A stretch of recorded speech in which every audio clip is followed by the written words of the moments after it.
Imagine living every day carrying someone else's storm, absorbing their anger, their blame, their control, while quietly asking yourself, why do I feel so small? You give, you forgive, you bend, you play nice, and still it's never enough.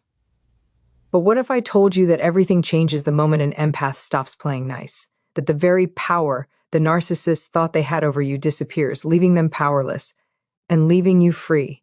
Today, we're diving into that awakening, that transformation, that unstoppable rise of the empath who finally remembers their worth is non-negotiable. Every empath has a moment when something inside them quietly shifts. It is rarely loud, and it doesn't come with fireworks or dramatic confrontation. Instead, it starts as a small ache, the kind that appears when the heart has been stretched too thin for too long. Empaths are natural givers, peacekeepers, and emotional caretakers. They hold space for others even when their own spirit is tired. They bend, they accommodate, they forgive, and they try again. For a long time, this feels like strength, until it begins to feel like sacrifice. The turning point happens when the empath realizes that their kindness has become a currency others feel entitled to spend. It's the moment they notice that their compassion is being used, not appreciated. It's a quiet realization, often sparked by exhaustion, when they wake up one day and recognize that the weight they've been carrying was never theirs to hold. It's when the excuses that once felt noble start to feel like chains, and for the first time, they see themselves not as a healer in someone else's story, but as a human being deserving of the same gentleness they give so freely. This moment doesn't make the empath bitter, it makes them aware. It doesn't harden their heart, it opens their eyes. And in that clarity, something powerful emerges, a decision to stop shrinking, to stop apologizing for their own needs, and to stop playing nice when nice has become a mask that hides their pain. That inner shift, subtle yet profound, is the beginning of their awakening. It's the instant the empath realizes that saving themselves is not selfish. It is necessary. And once they feel that truth, they can never go back to who they were before. And once that inner shift begins, something else becomes impossible to ignore. The illusion the narcissist has woven so tightly around the empath's life. Because when an empath starts to awaken, the world they once accepted without question slowly comes into focus. And with that clarity comes the truth about control. The narcissist's power never lived in strength. It lived in strategy. It lived in half-truths, emotional fog, and carefully planted doubts. For so long, the empath mistook this manipulation for misunderstanding, believing that if they just loved harder, explained more gently, or forgave more generously, things would finally change. But as the empath's spirit rises from exhaustion into awareness, the threads of the narcissist's illusion untangle one by one. The empath begins to see how every guilt trip was a tactic, every sudden silence was a punishment, every dramatic outburst a way to pull attention back where the narcissist needed it.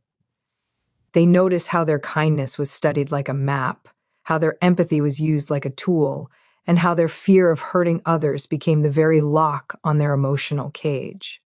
And yet, this realization doesn't come with anger, not at first. It comes with clarity, the kind that feels like stepping out of a dimly lit room into natural sunlight. The narcissist's control only ever worked because the empath believed the illusions. You're overreacting, you're too sensitive, you're imagining things. But now those phrases ring hollow. They no longer fit. The empath's growing awareness makes them immune to the very confusion that once held them captive. This is the moment the narcissist feels the ground shift, even before the empath says a word. Because when the empath stops believing the illusion, the narcissist's control stops being real. And once the illusion shatters, something extraordinary happens. Not outside, but within the empath. It isn't loud. It isn't dramatic. It is, in fact, astonishingly quiet. A single thought rises from deep within the soul, gentle yet undeniable. I deserve better than this. This is the awakening. It doesn't rush in like a storm. It arrives like a sunrise, slow, soft, certain. After months or years of bending to keep the peace, of trying to understand chaos, of doubting their own instincts because someone else insisted they were wrong, The empath finally hears their own voice again, and for the first time in a long time, it sounds clear. This awakening often begins with a simple moment. Maybe it's the way the narcissist dismisses their feelings for the thousandth time. Maybe it's the hollow echo of yet another apology the empath gives just to avoid conflict. Maybe it's the sudden realization that they don't recognize themselves anymore. Whatever the trigger, the result is the same. The empath's soul quietly stands up. They start recognizing patterns instead of excuses. They begin trusting their intuition instead of the narcissist's narratives. They stop absorbing the blame for problems they didn't create. And in that shift, that subtle internal rebellion, the narcissist's grip begins to loosen. Because despite the chaos, despite the manipulation, despite the emotional warfare, the empath spirit was never broken, only buried. And an awakening is simply the unearthing of everything they were told to silence, their worth, their voice, their truth. This moment marks the beginning of a journey back to themselves. And even though their steps may be small at first, each one is taken with a newfound certainty. I am not here to be controlled. I am here to be whole. And once the empath awakens to their own worth, something even more powerful begins to shift, the dynamic of emotional energy itself.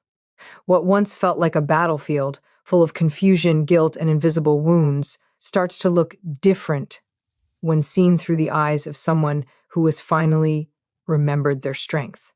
Because now, instead of reacting from fear or self-doubt, the empath begins responding from a place of wisdom. This is where emotional warfare meets emotional clarity. For so long, the narcissist relied on chaos. They used unpredictable moods, shifting stories, and subtle jabs to keep the empath off balance. But now the empath sees the game for what it is. And when a person sees the truth, manipulation loses its magic. The empath starts noticing things they once overlooked. They see how the narcissist twists vulnerability into ammunition, how apologies are used as temporary bandages rather than sincere change, how love is offered only when it benefits control. But this time, the empath doesn't crumble. They don't defend themselves with long explanations or desperate attempts to be understood. Instead, they choose silence. They choose observation. They choose truth over emotional chaos. This is the moment the narcissist begins to lose their grip, because clarity is the one weapon they cannot disarm. The empath's emotional intelligence becomes their shield. Their intuition becomes their compass.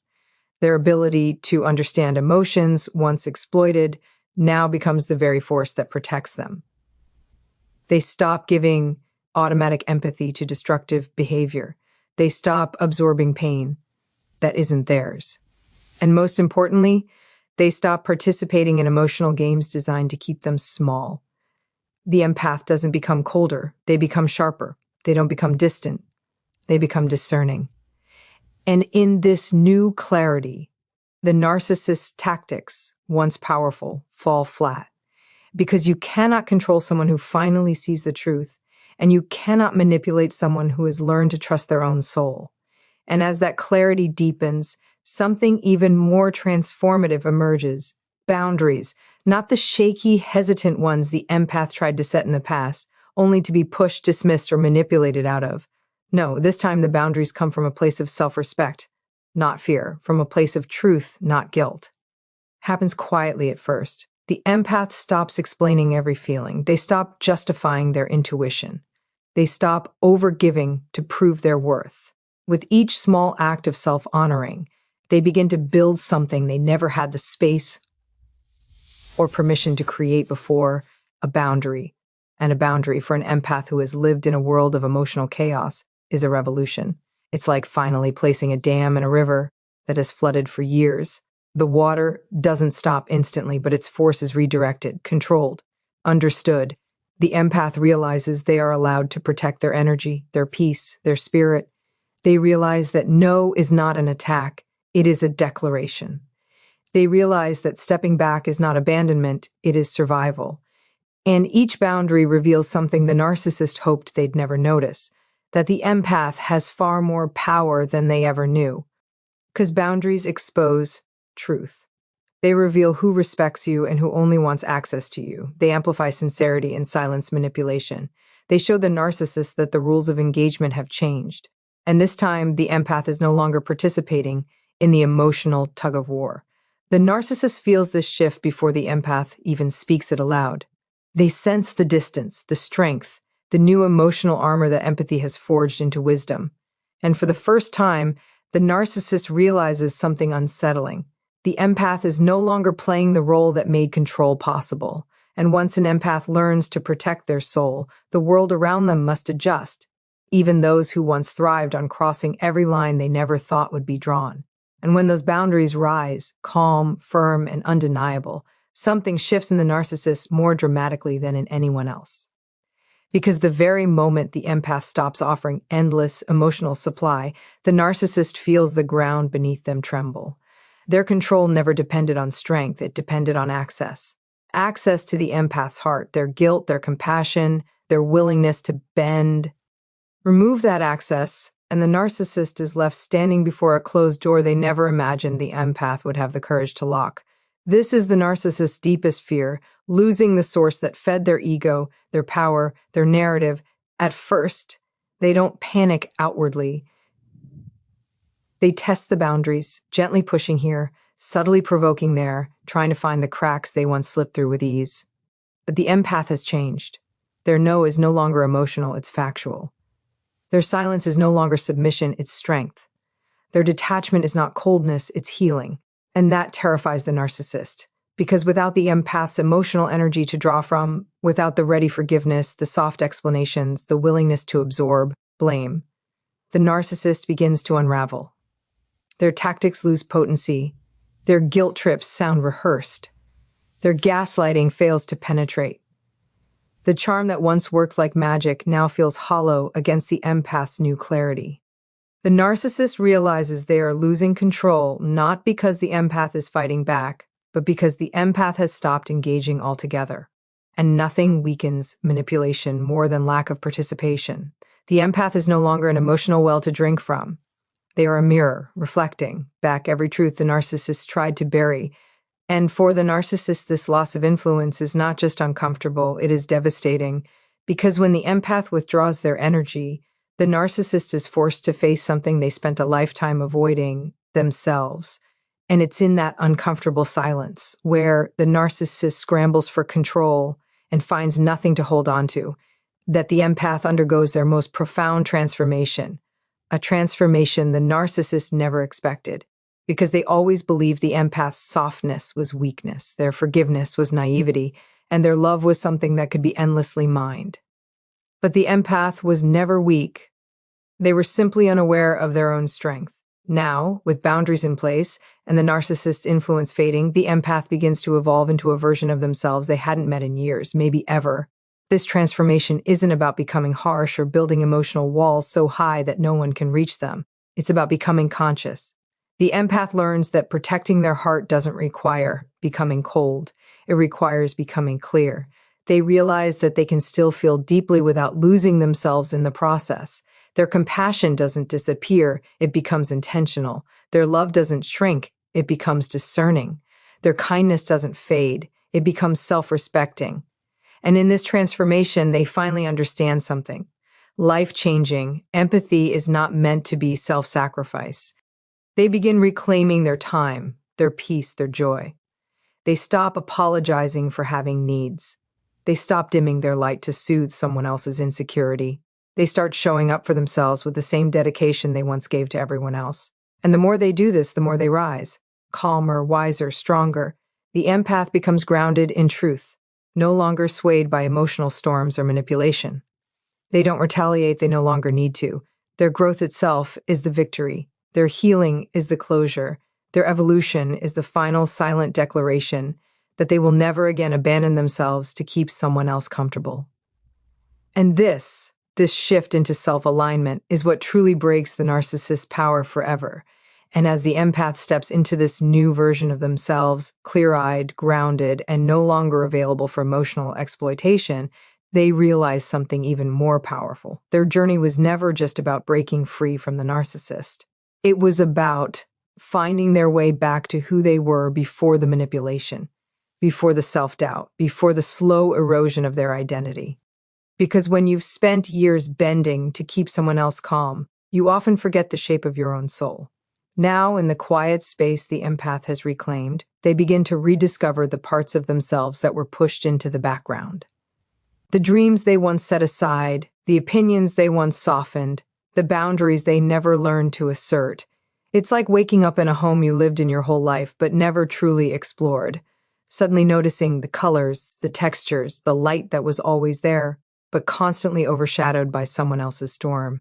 The empath starts remembering what they love, what they want, and what they believe in, not what the narcissist told them to feel. And each time they choose themselves, they peel off another layer of the identity the narcissist tried to construct around them. This reclamation isn't loud. It's beautifully gentle. It's a laugh that returns after being muted, a preference confidently spoken instead of swallowed, a boundary expressed without apology, a moment of stillness that no longer feels dangerous. The empath begins to understand that leaving a narcissist is not merely an escape, it is a renaissance, a rebirth of their authentic self. They recognize that the relationship didn't take their identity, it only covered it. And now, slowly and surely, they are uncovering it again. And in that rediscovery, they rise, not as who the narcissist shaped them to be, but as who they were always meant to become, whole, conscious, and undeniably themselves. And once the empath begins reclaiming who they truly are, something remarkable takes place, something that marks the true moment of liberation. It isn't the day they walk out the door. It isn't the final argument, the last tear, or the quiet goodbye. Liberation arrives long before that. It begins the moment the empath stops shrinking themselves to fit inside someone else's comfort. Because when an empath finally stands tall in their own identity, the narcissist's shadow can no longer cover them. This shift is subtle at first. The empath speaks a little clearer, stands a little stronger, breathes a little deeper. They no longer flinch at the narcissist's disapproval, nor do they rush to fix problems they did not cause. Their inner world becomes their priority, not someone else's chaos. And with every small act of self-restoration, their spirit expands. It's the expansion the narcissist fears most. For years, the empath's light had been dimmed, sometimes by manipulation, sometimes by fear, and sometimes simply by habit. But now the light returns, brighter and more confident than ever. And in that brightness, the narcissist can no longer hide their tactics, their distortions, their demands. Clarity exposes everything. This is the moment the empath stops playing nice, not out of cruelty, but out of truth. They stop overgiving, they stop over-explaining, they stop apologizing for being human, they stop prioritizing someone else's ego over their own well-being. And with every step they take back toward themselves, the cage the narcissist built begins to crumble. Because the narcissist's control depended on the empath staying small, silent, and unsure. The empath's liberation happens the moment they choose not to shrink anymore. When they expand into their full, authentic self without permission, without fear, and without hesitation. This is the birth of their freedom, and it is unstoppable. And as that freedom unfolds, what emerges is more than liberation. It is transformation, healing, and a rebirth of the soul. The empath realizes that leaving the narcissist was never just about escaping toxicity. It was about stepping into a life that feels whole again, a life guided by truth, self-respect, and the quiet power of authenticity. Every boundary set, every truth spoken, every moment of self-preservation has led to this, the empath becoming fully themselves, unshakable and alive. Healing does not mean forgetting the pain or pretending the past never happened. It means learning from it, integrating it, and using it as a compass rather than a chain. The empath begins to honor the lessons hidden in every difficult encounter, understanding that every moment of manipulation, every test of patience, every heartbreak was shaping resilience, discernment, and an unwavering inner strength. And in this rebirth, joy returns, not the fleeting, dependent kind, but the deep, grounding joy that comes from knowing you are enough exactly as you are. It comes from waking up and choosing your own happiness before anyone else's approval. It comes from the certainty that your energy is yours to give, your heart is yours to protect, and your voice is yours to speak. This is the ultimate power of an empath who no longer plays nice. They are free, fully conscious, and fully themselves. The narcissist loses control not because of confrontation or anger, but because control is impossible over someone who has claimed their soul back. The empath's life becomes a testament to strength, wisdom, and self-love, inspiring others to see that freedom is not a privilege. It is a right, and it begins from within. And so, the story of the empath is no longer about survival. It is about thriving. It is about reclaiming life, rewriting the narrative, and stepping into a future where peace, power, and authenticity are not just possible, they are inevitable. So here's the truth. When an empath stops shrinking, stops bending, and stops playing nice, they don't just walk away, they rise. They rise into clarity, strength, and freedom that no manipulation can touch. The narcissist loses control, not with force, but with the unstoppable power of a soul that knows its worth. And in that rise, there's hope for every heart that has been dimmed, every spirit that has been silenced. You, too, have that power. Claim it, honor it, and let your light shine so brightly that no one can ever dim it again.